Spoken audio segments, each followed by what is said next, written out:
The following is a production of DallasCowboys.com and the Dallas Cowboys Football Club. How about them Cowboys? Yeah! Go Cowboys!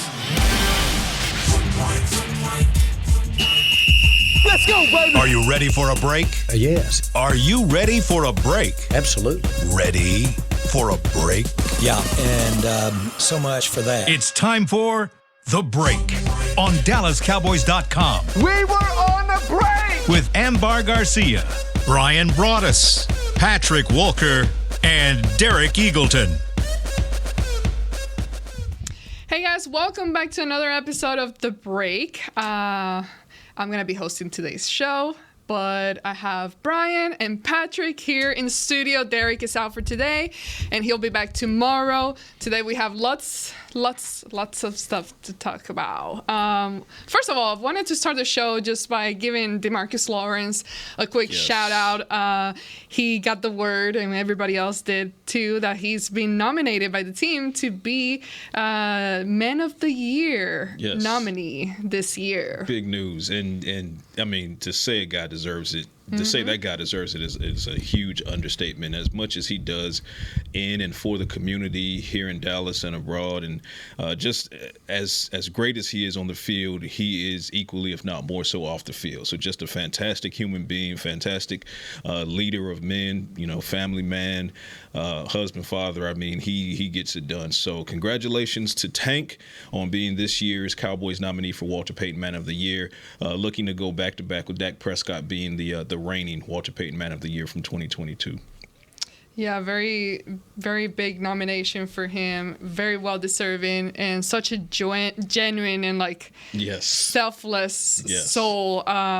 It was great, and also the Cowboys did their year visits to the hospitals around DFW. I know you went to one of those hospitals. How was that? That was a very profound experience, and it puts a lot of things in perspective. Just on a day-to-day basis, we tend to go about, and we get upset about this little thing or that little thing. But when you walk into those hospitals and you see those children and those families, those parents, who and what they deal with and what they go through, it reminds you of what you need to be thankful for and what you need to have gratitude for. And kudos to the Cowboys for their continued service in the community, and just seeing those kids light up when CeeDee Lamb walked in the room, Dorrance Armstrong walked in the room, Dak Prescott walked in the room, knowing what that meant for them in that day, because there's no telling what they went through that day or that week. Yeah. And then the parents as well. There was one gentleman, one dad, he broke into tears when he saw CeeDee Lamb and Dorrance walk into the hospital room with his daughter, who was battling severe pneumonia and some other illnesses. So very heartfelt, very heartwarming, and it just puts so much in perspective. So kudos to the Cowboys, but also prayers, continued prayers to those families and those children that are dealing with what they're dealing with. Yeah, I went once years ago and never went back because of my emotional. As a parent, it's hard. It takes a toll on you to see that, but it's great that they were able to do that. Brian, this week it's a long week for the Cowboys. They play Thursday night, and they've been able to rest. Then they get to do an experience like that where now it connects you to the soul and anything and all of that.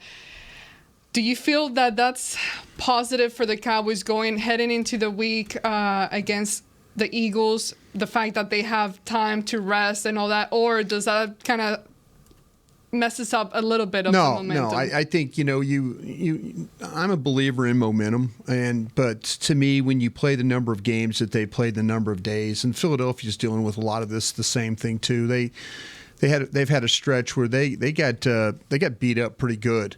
Against Buffalo. That was a difficult game that they won. They played a lot of snaps defensively. I believe it affected the way that they played in the game against San Francisco. San Francisco will beat you up anyway, the way it is. But for the Cowboys, you go through a stretch of the schedule there where everything is kind of thrown off kilter. And now you're going to get back to where, for the last month of the season, you're going to get back into a normal schedule. There'll be a Saturday game that you're going to have to deal with, maybe a possibility of some flexing of games too that you're going to deal with. But right now it's good for them to kind of be able to take a step back, evaluate where they are, and then have an understanding of where they need to go and where they need to be better in these in some of these areas. But it is it's a good time of the year. Yeah, you try and you have your obligations and stuff to the community, but now you can focus too on the aspect of going out and trying to win this division. Okay, really quickly, we have a bit of breaking news, I'll say. Mike McCarthy, and this is per Cowboys PR, this just came out a couple of seconds ago. Mike McCarthy experienced abdominal pain this morning that warranted further evaluation and resulted in a diagnosis of acute appendicitis. He is currently slated for surgery this afternoon, expected to be released after today, and anticipates coaching on Sunday night. Cowboys practice obviously begins today.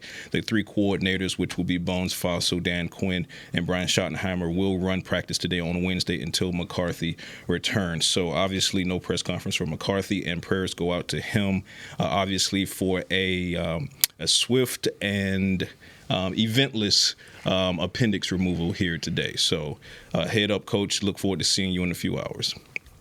Man. Yeah. We were talking about stuff to be grateful for, and you just never know. So That did happen kind of out of nowhere. I mean, I haven't heard any of this prior to this sudden surgery. That's how appendicitis goes. I mean, you can be completely fine, and then you wake up at 3 a.m. in the morning with some acute pain, and you might think that it's indigestion, or you might think that it's a pocket of gas or whatever, and it just gets worse and worse as the hours go along, and eventually sounds like he went and got checked out, thankfully, before the worst case scenario, because you definitely want to get that caught before the appendix bursts, and then that's a life-threatening situation. That's the problem. Yeah, sounds like they caught it in time. So if they're expecting, as PR says, they're expecting he'll be released after surgery today, sounds like they caught it right when they needed to catch it. So that's the good news. That's the positive.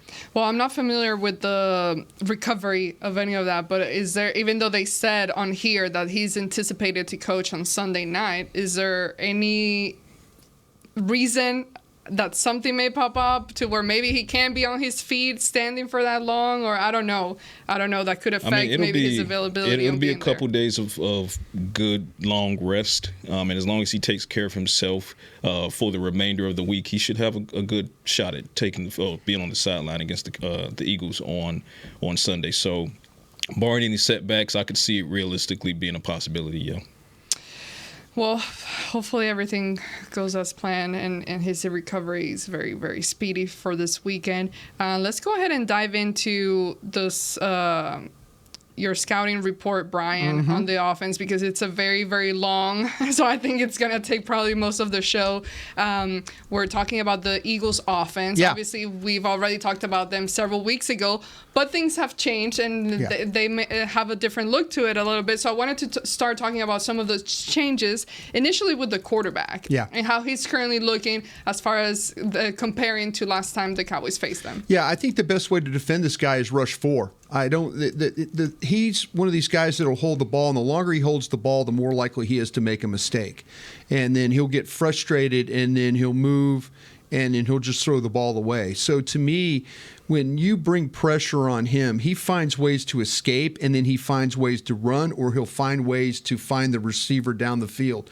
And if you watch the Buffalo game and you watch what really the 49ers did to him, they found a way to get 4 home. And then when you get 4 home, then that makes the coverage, he has to start to read the coverages. We're starting to see reports of, guys, former quarterbacks coming out and saying that they would be better off playing Marcus Mariota because he's not seeing the defenses and stuff and not reading well. But, I think that's, kind of crazy talk right now, because this guy still, I wouldn't take Hurts off the field. But the way you have to defend Hurts is when he starts to feel pressure, he will find ways to navigate the pocket. He will move, he will run, and he will do those things. So this is a game to me that you kind of figure out how to keep him there, how to make him play backwards in the pocket. Don't let him attack the line. Don't let him come forward.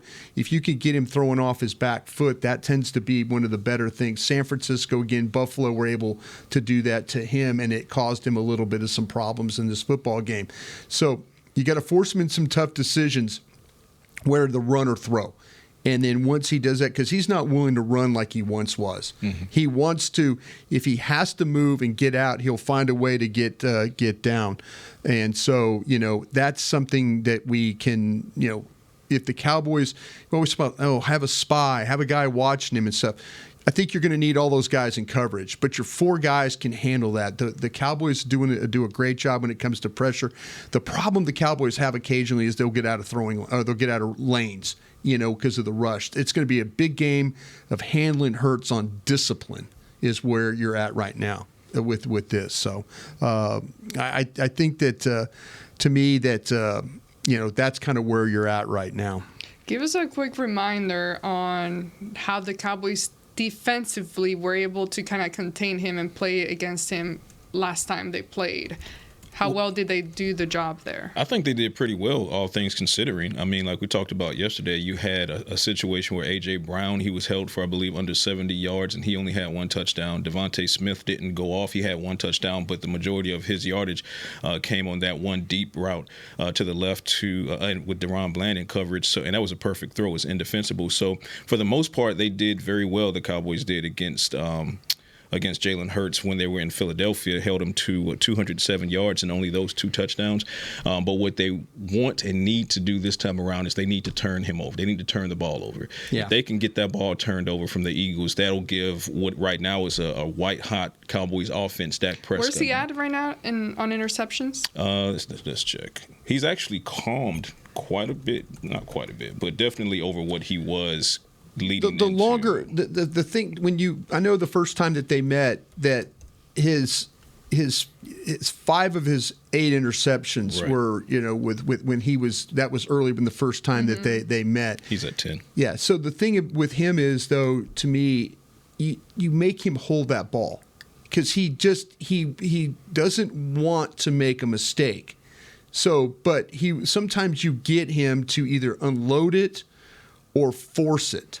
And so the longer when he gets into a rhythm as a thrower, he could be really difficult to deal with. And we'll talk about their receivers. Yeah. I worry more about Smith than the other guys. But he gets into a rhythm. He could be tough to stop. And they get their tight end back too. That's another thing you're going to have to work with. Yeah. So, but if Dallas can find a way.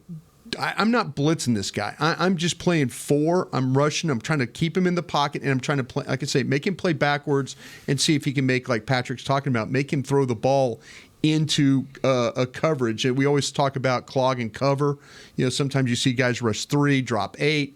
Make him have to deal with 7 defenders and see if he can find the open guy out of that group. Yeah, because if for those that are wondering, well, is there anything much different that the Cowboys defense need to do this time around versus the first time around? Not really, because if you do a slightly better job of containing him, because he had a rushing touchdown as well, 36 yards on the ground. If you do a slightly better job of containing those edges and keeping him from breaking that contain, for the most part, as far as coverage is concerned, that deep pass to Devontae Smith notwithstanding, Cowboys did really well against Jalen Hurts in an offense that is loaded with weapons and at the time did have Dallas Goedert on the field. So it's not as if they've played the Eagles this season without Goedert. They played them with Goedert. That was the last game he played before he broke his arm. Playing the Cowboys, he broke his arm. So Goedert coming back doesn't necessarily throw any kind of monkey wrench in what they should be planning to do as far as Dan Quinn is concerned. They've seen this offense with Dallas Goedert. But the screen will be the thing about it is, and the reason having Dallas Goedert back helps them. Yeah, absolutely. Their tight end, they had no production at all from their tight ends. There was no threat of even running the screens. To the backs and stuff. The tight end screen is such a big part of what their offense is. The block, delay, get out. Now you hit a guy. You look at the plays that the play he broke his forearm on was just a simple pass, long run with type of. Yeah. Then he made a play earlier in the game on a corner route where ball was thrown right on the sidelines, tap, feed out. It was a big 3rd down play. This guy's a weapon, and having him back and how they deal with him, but they had no threat. When he was out, they had no threat from their tight end. So that's something that, again, the Cowboys, and to Patrick's point, the Cowboys have played against him. Right. They understand the type of player. How do you match up? Is this a Wanye Thomas game? Is this a Bell game? Is this a game where you put somebody on him that can be physical, and it can also run with him and also play coverage and deny him the football. I think he's an important part. Now, will rust be a factor in this game for him? That's a good point. Will he be in game shape? Will he be ready to go? Will it be? And how willing will he be to put that arm out there again or fall on it again? Exactly. Yeah. So there's a lot of things, but he is a legitimate weapon for them. He was a weapon the first time Dallas played, and now coming back, we'll see if he maintains that. Well, before we go to break, real quick. Can I say something real quick? I asked yes. about the coach and coaching, Yes. if that's okay. Go ahead. Yes. Yeah, I asked somebody that might know what's going on here. What did he say? He said, good question. It is a doctor's question.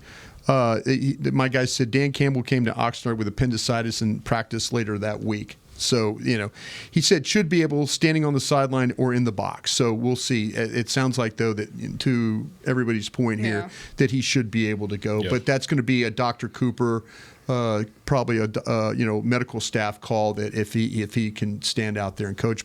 And the Cowboys have dealt with this before, different reasons. New Orleans. But when he Mike wasn't got- able to be on the field and Mike got coach, he COVID. had then Quinn take Mike got over. COVID in the New Orleans game, and then DQ took over that game, and And they were- handled it very well. Yeah. They did. Because it's not as if Dan Quinn doesn't have head coaching experience. So, break glass in case of emergency situation, you have a former head coach right as his right-hand man, one of his right-hand men. So, it'll be fine in that capacity. But like we're all saying, and like Brian is confirming, barring any setbacks, the expectation is that Mike should be it on the sideline or in the box, he should be available to coach. But first and foremost, let's just, prayers out that he gets through the procedure and he's all good on that front. Yeah. Let's go ahead and take our first break. When we come back, we're going to keep diving into all these offensive weapons that the Eagles have.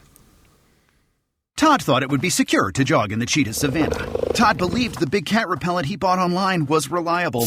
And now, Todd is trying to be faster than this cheetah that can run 80 miles per hour. But the good news is, Todd has AT&T 5G that is fast, reliable, and secure.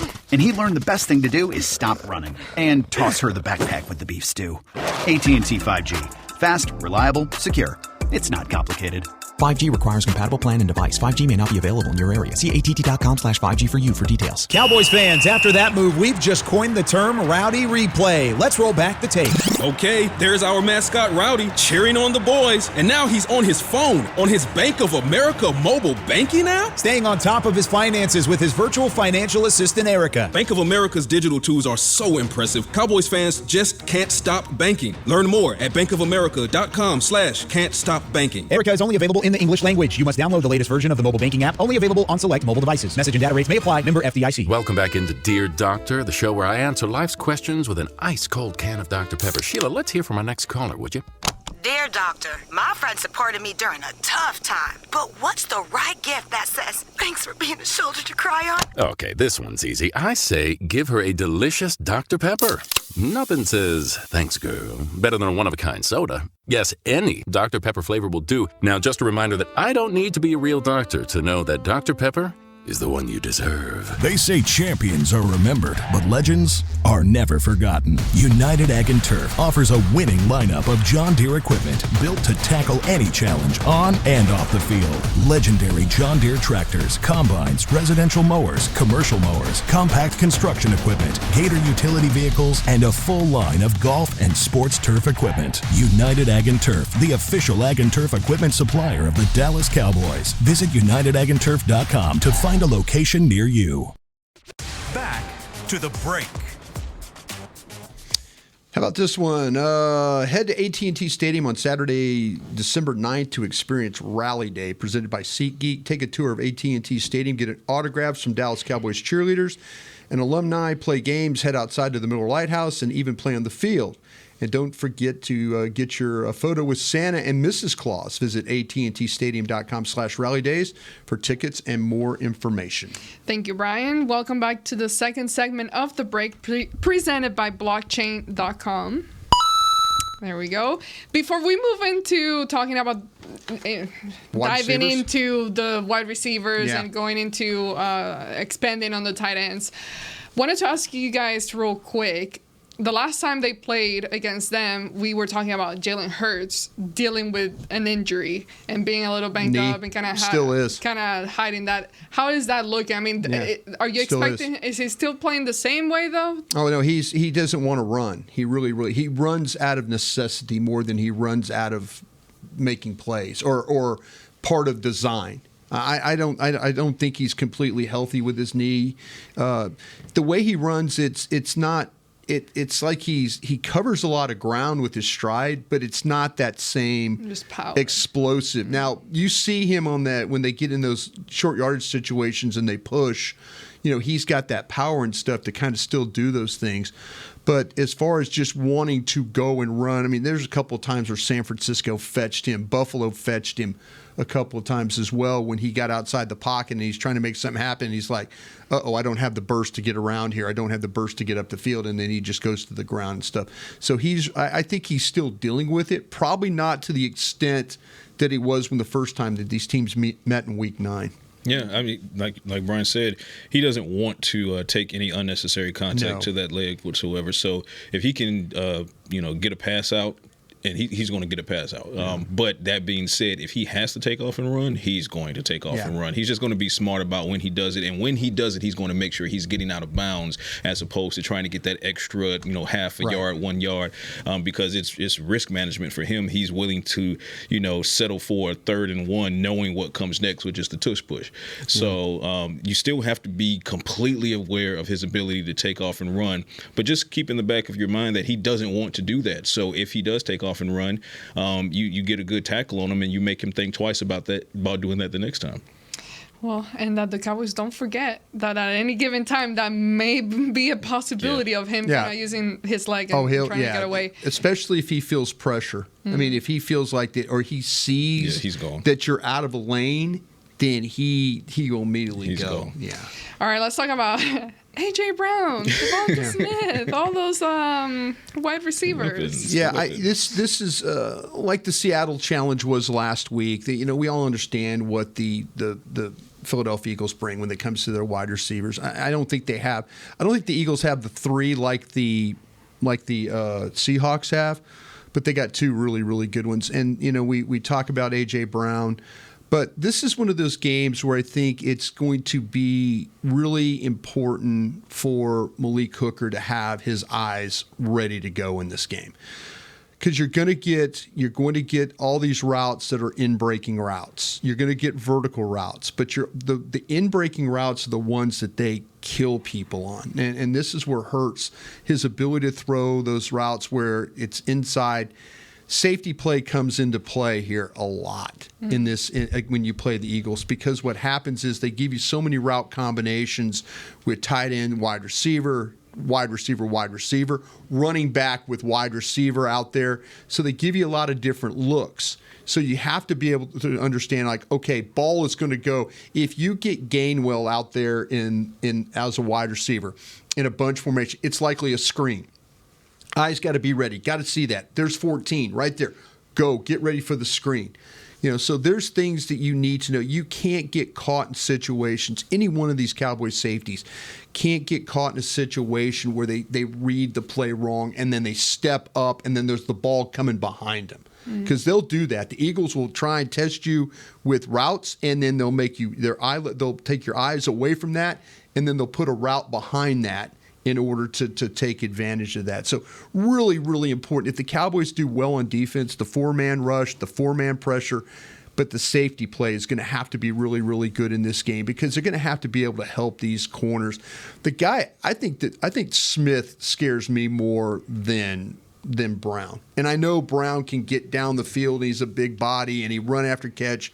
I get it. But Smith is the one guy that when they need a big play or they need a 3rd down play or a conversion or they're down, near the red zone, they're throwing the ball his direction.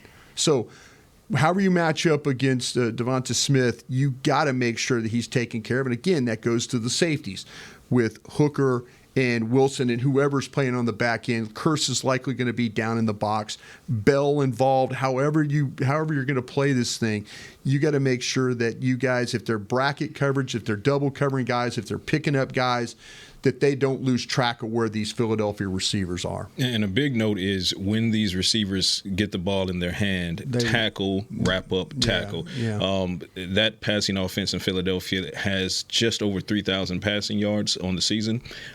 Nearly 1,500 yards of that is is yards after the catch. So, I mean, you're not going to be able to blank these guys. They're going to get the ball in their hands eventually. But so when they do, you need to make sure that, like Brian said, your eyes are forward, you're taking the right angles, you're not over pursuing, you're breaking down when you need to break down, wrap them up, get them to the ground. Now, that's a much easier task once you get hands on Devontae Smith than it is once you get hands on A.J. Brown, because Brown can just run right through the tackle. But whatever you need to do, once the ball gets in their hands, you have to stop. You have to delete the yak. That play has to end right there. Otherwise, you're in for a very long day. Because if you saw what they were able to do when they were able to do it in the first quarter against the 49ers before those linebackers in that secondary in San Fran clamped down, the majority of A.J. Brown's big plays came on slants across the middle at the linebacker level. He gets the ball, and then all of a sudden, he's off to the races. But if you go back and look at the film, a couple of those times, the reason he's off to the races is because it was an incorrect pursuit angle to take him down in the first place, which left that side of the field completely vulnerable for him to keep going. And then it was just a foot race at that point. So break down at your point of attack. Make sure you get those guys down when they get the ball in their hands. If you can delete the yak, or at least the majority of the yak from A.J. Brown, Devontae Smith, and combine that with the fact that that offensive line, while it is a strong one, they still allow roughly 40% quarterback pressure on Jalen Hurts. So you can get pressure back there, but if you get that pressure and he dumps it off quickly and you're suffering from yak because you won't tackle the guy or you can't tackle the guy, then your pressure's negated. So those things have to work together. By the way, I'm rushing Micah Parsons to the middle of this defense is what I'm going to try and do. I'm not gonna waste him on the outside with Lane Johnson. I think that Tank can handle Lane Johnson. I think there's a history between those two. He knows how to break Lane Johnson down. And Lane Johnson's dealing with a little bit of an injury that's kind of hurt him. So I'm going to let Tank, but I think that where that Micah can do his best work is through the middle of this pocket with Cam Jurgens, and then with Kelsey the center. I just think the more times you put Kelsey one-on-one, it's a struggle for him. And we've seen Micah have when he takes that direct rush through the middle of the defense, that he can find ways to get home, and you get right on Hurts in the middle of the pocket right there. So if you squeeze it but get pressure in the middle. That's where I'm not. When Mailata and Johnson, those guys are pass blockers. Kelsey, I think you could break him down. I just don't think he has the power to sit down and take you one-on-one in this game. So if I'm DQ, I went back and watched all Micah's rushes from the first time, all on the edge. Take him through the middle of this pocket and see if Kelsey can handle you one-on-one. That's what I was going to ask you guys next, was as far as scheme, is there something differently that you try to do defensively in changing up the scheme? Yeah, I think that Patrick's point's absolutely right. The tackling is the number one thing. Number one thing. But the thing that Philadelphia does to you is they mess with you. They mess with you with the routes and the things that they do. They run a guy in motion outside and then bring him back and then flip him the ball inside. They do things scheme-wise that kind of mess with you, like, okay, motion's going away. No, wait, motion's coming back. Now it's a run that they normally do just from a standard formation. You get four guys to one side. They fake the screen to the four guys to one side, inside handoff going the other way. Now you don't have enough bodies over there. So there's things that they do design-wise. For the Cowboys, though, like I say, I would be very mindful of how you pressure this guy. And if you could find a way, and the numbers say that you can get pressure on these guys, they will allow pressure. But I would make Hurts have to deal with 7 defenders in coverage. If they want to throw the football, fine. But I'm going to make him have to deal with that. I'm going to hope my pressure with my home rush will get home before that he can get the ball out, because the longer he holds it, I'm telling you guys, the more likely he is to make a mistake. I like it. And when you get pressure back there, do not allow him to break contain. Nope. Not at all. That's the key thing. Don't allow him to break contain. Make him face the pressure and the 7 defenders back there. Yep. Let's go ahead and take our final break. When we come back, we'll keep talking about the tight ends. And also, we got to get into the running backs and how that's looking on the ground.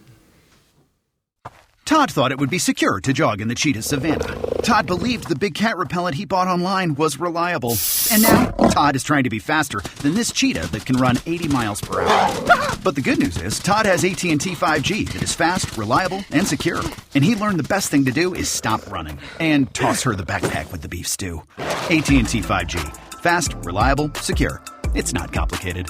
5G requires compatible plan and device. 5G may not be available in your area. See att.com/5G for you for details. Don't put off getting your oil change, Dallas. Take 5 Oil Change, a proud partner of the Cowboys, is faster than you think. There's no appointment needed and no waiting room. Yep, you heard that correctly. Take 5 is so fast, you don't even have to get out of your car. You can take advantage of Take 5's fast, friendly, and simple service at any of their locations across the Dallas area. And remember, at Take 5, you stay in your car because they're faster than you think. Take 5, the official oil change of the Dallas Cowboys. It's the official men's skincare brand of the Dallas Cowboys, Jack Black. And right now, Cowboys fans can get 15% off their $75 order. Plus, because every deal needs a playmaker, your order will include a free 5-piece skincare set and free shipping. The Jack Black Playmaker is 4 of Jack's favorites and a full-sized intense therapy lip balm. Make a play for the Playmaker at getjackblack.com/Cowboys with the code CowboysVIP.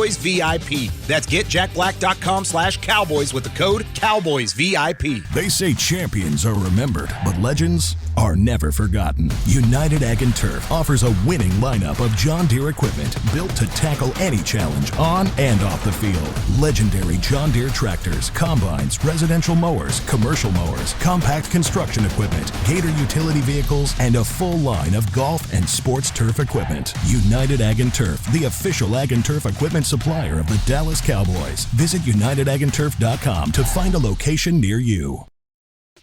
Back to the break. Experience the most electrifying event of the holiday season, Cowboys Christmas Extravaganza, powered by Reliant, every Friday and Saturday through December 16th. Christmas Extravaganza ignites at the Star in Frisco with an unforgettable holiday performance showcasing 65 performers, including the world-renowned Dallas Cowboys cheerleaders, Santa Claus, and appearance from your favorite Dallas Cowboy football heroes. Visit thestardistrict.com for more info. Welcome back to the third segment of the break. Dan Quinn is currently talking to the media right now. That's live, and he sounds very positive. He does sound optimistic. For those that didn't catch it or aren't able to hear, he was asked about the possibility of Mike McCarthy missing on Sunday, and he did say that they have measures in place that that they can pull triggers on. They'll be fine in that capacity. But he then said, "quote, you think that big Irishman is going to miss this game?" End quote. Mm-hmm. So sounds like they're as optimistic as you could be in this situation that Mike McCarthy will be coaching and calling plays against the Eagles. So get well, Mike, and hope to see you here in a day or so. That's good to hear.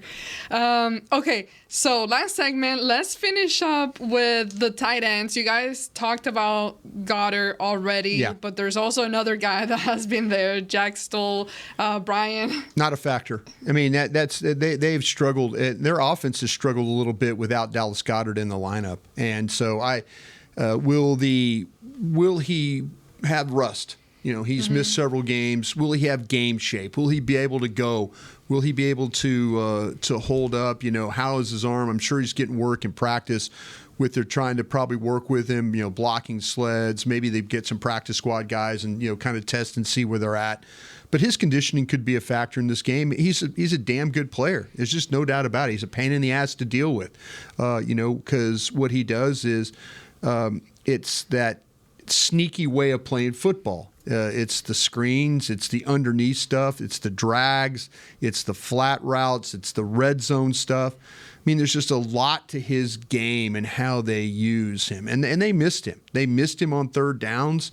They missed him in key situations, where he's able to, like, fake like he's blocking, go to the flat, just simply throw him the ball, him run up the field for 20 yards. So it's third down. I mean, that's where Smith, Brown, Gainwell, they have all these guys that can make plays.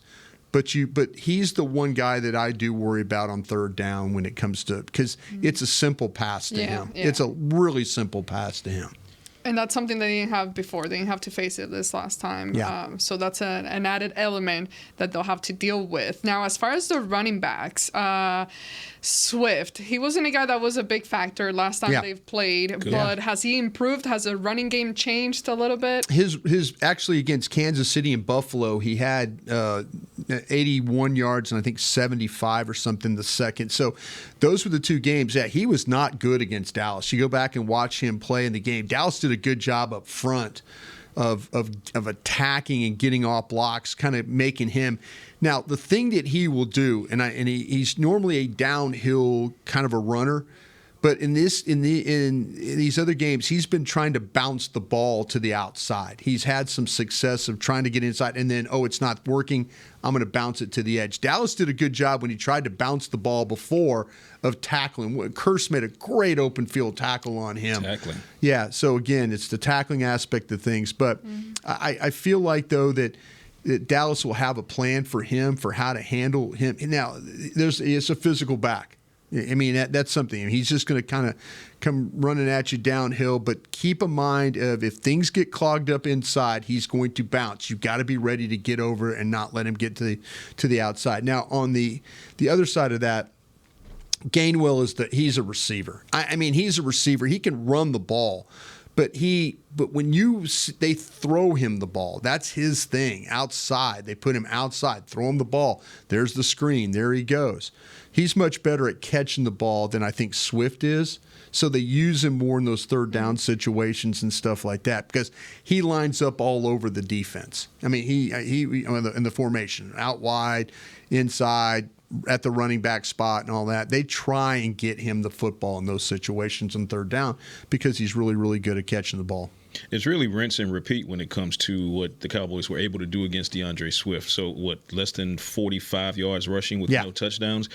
Considering his ability, which is considerable, as far as being able to make guys miss in space, being able to burn the edge, the fact that the Cowboys were able to basically Austin Eckler him is a very good sign that they can do it again, because if you show me you can do it once, that means you can do it again, right? So there's not much change they need to do there as far as how they contain DeAndre Swift. They know what he's capable of, and they have a plan, and their plan worked to success in Philadelphia. So just rinse and repeat. When it comes to Gainwell, like Brian said, he's more of the guy that operates in space. Gainwell had a touchdown against you in Philadelphia. You saw how that happened. He got they schemed him, got him the ball, and gave him an opportunity to try to beat a guy one-on-one, and he did.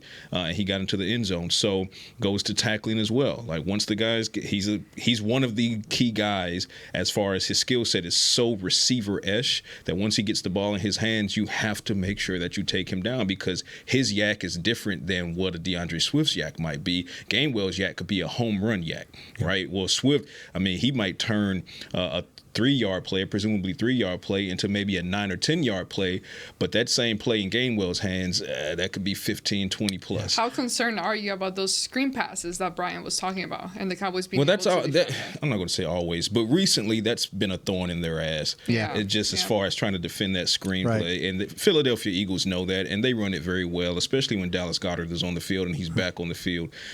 So that's going to be a point of concern and a point of emphasis for the Cowboys. But one way to delete the screen, obviously scheme, but is to make sure that you don't over pursue. Make sure that you play free and not necessarily second guessing yourself, because the moment you second guess, you're already going to take the wrong angle. So, and then when they get the ball out on the edge or in the flat, you got to attack and you got to bring them down, because they're going to have blockers out there sometimes on those screens. So I've seen situations where I've seen Jordan Lewis do it, Wanye Thomas do it, knife through those blockers and get to that guy and take that guy down. So tackle. Will be interesting to see how they handle that this time around. And now let's finish up with the O-line, Brian. You mentioned some of those guys already and some of the things that you would do on how to use and place Micah, but can you go down the line onto how those guys are currently playing? Yeah, I think, with their offensive tackles, I think they got really outstanding offensive tackles. Jordan Mailata plays the left tackle. Lane Johnson plays the right tackle. Guys, gals, if you're listening to me and you've seen Philadelphia play all year, they jump the snap count every single time. Stop bitching about it. The refs aren't going to call it. They do. They jump. There are times when you watch them and you try and time up your film, and they're right on cue. It's like watching the Rockettes dance in New York City. I mean, they all kick the same way. They all move the same way. Officials let these guys get away with it. And you're going to bitch about it during the game. I could see my tweets right now. It's not going to help. They're not going to call it. I don't think they are. But, who knows? But the thing about it is you're going to have to deal with that. They get out of their stance quick. They really don't have to help Mailata and Johnson. These guys play one-on-one a lot, so it allows their guards to kind of do some things. I cover up their guards, make them have to play. Make everybody in that interior have to play one-on-one. They're going to get back, Cam Jurgens, I mentioned him. He was a center in college in Nebraska. He's the starting guard for these guys. The last time these two teams met, Tyler Steed was the guard, and he struggled in that game. He really, really did. Jurgens will have his moments where he's not as good, but he's better than what the rookie was. And so I think there'll be a little bit of an uptick for him on that one. But this line likes to move around a lot. The movement of the offensive line, the pulls, getting guys in space, helping each other. They can play bully ball too. They can come off the ball and mash you a little bit with their size, especially at the left tackle spot. So you just got to be ready for that. You get power. You're going to get athletic ability. The Cowboys did a pretty good job of dealing with it last time. They've got to find a way. Don't get hooked up on these blocks. The 49ers and the Bills were able to get pressure. I keep saying this with the four-man. I think that Dan Quinn's got to look at doing something the same. And so I always feel like, though, in this game, a matchup with Tank Lawrence against Lane Johnson is a good thing. I think Tank knows how to break him down. Now, the other side, move Micah. Don't let Micah have to deal with the pass rushes of the reps against these two tackles. Let him deal with the inside guys. That's where he ate Steen up one time, just on playing it like it's a three technique, that outside shoulder, and then rush, and Steen had no chance. So to me, that's where the weakness of this 49ers, Eagles offensive line is. Not again. 49ers are haunting. Not again. No question. Well, I was watching the tape. That's why. But that's where, to me, I feel like you're kind of wasting reps for Micah on the edges. Try and find spots for him inside and see if Philadelphia will adjust to that. But when have the Cowboys? When was the last time the Cowboys have used Micah like that? Well, that's some of the best. Some of his sacks of recently has been when the Rams had a bad. They had that run where the Rams had a bad center, the Giants had a bad center. I'm not saying Kelsey. Kelsey's a Pro Bowl center. Yeah. I think Kelsey gets by a lot of reputation. But also age is. He's and up there, power and just holding up. Kelsey's kind of a one-shot blocker nowadays, and Micah could knock him back and then get around him with quickness and all. He's faster. So Micah's had reps where if you've had Dan Quinn is if you don't have a center that's serviceable, or can handle that, Dan finds ways to get Micah on that, and they've had some sacks with Micah running through the middle of that pocket. And they've done twist stunts, too, that have taken advantage of things that's going on in the middle of the pocket. If the Cowboys get pressure in this game this week, it's going to be through the inside three of the Eagles. All right, so we got a lot of news going on this morning. Here's an update on Peyton Hendershot. Today was his 21st day of his 21-day window. Decision had to be made. If the Cowboys didn't activate him, he reverts to season-ending IR. They have decided to activate him. Okay. In his place, the corresponding move will be Sean McEwen, your beloved. He's going to IR. Okay. And just as a sidebar, Matt Willetsko with the shoulder injury, his 21-day practice window has been opened effective today.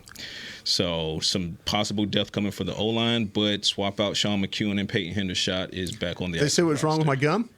They didn't say what was wrong with your gum. We'll see. We'll see. I was about to say, I'm like, this is news. Shocking. Because Sean McEwen was not on the injury report. Lost our flavor a little bit, huh? Yeah, so I'll dig into that over the course of the day, see if I can get a definitive injury update on what has McEwen going to IR. But so it's a tight end swap. Very interesting. And Hendershot now gets an opportunity to show what he can contribute before the offseason arrives and John Stevens Jr.